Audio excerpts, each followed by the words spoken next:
We're going to continue looking at players who could be good fits for the Ravens in this year's draft, and today we're taking a look at offensive tackle. Now, a lot of this depends on what happens with Ronnie Stanley. He is poised to hit free agency this spring, but the Ravens expressed optimism about the ability to re-sign him, and GM Eric DeCosta said that he is meeting with Stanley's agent here at the Combine this week. So what happens on the Stanley front will certainly have a big impact on how the Ravens choose to address this position in the draft. So two guys that I'll point to. One is a first-round potential option. The other would be a day 2 pick. And in terms of that first-round option, I think Josh Simmons from Ohio State would be a really interesting pick for the Ravens if he's there at number 27. He might be the best left tackle in this draft. He's 6'5", 310 pounds, really fluid as a mover, good in the blocking game from a run standpoint, the run blocking game, as well as pass protection. He's a do-it-all type offensive lineman.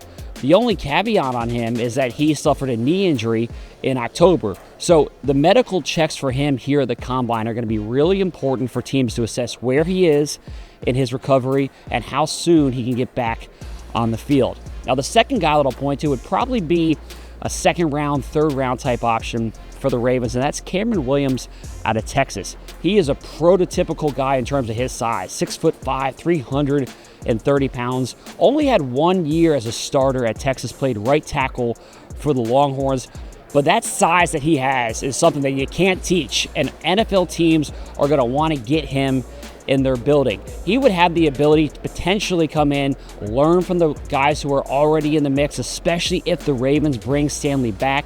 He could potentially back up at the tackle spots. And look, the Ravens have shown they're not afraid to slide somebody in at guard who has a background as a tackle in college, so that could potentially be an option as well. So those are two guys who I think could be good fits for the Ravens in this year's draft at offensive tackle. Stay tuned for more from here at the Combine.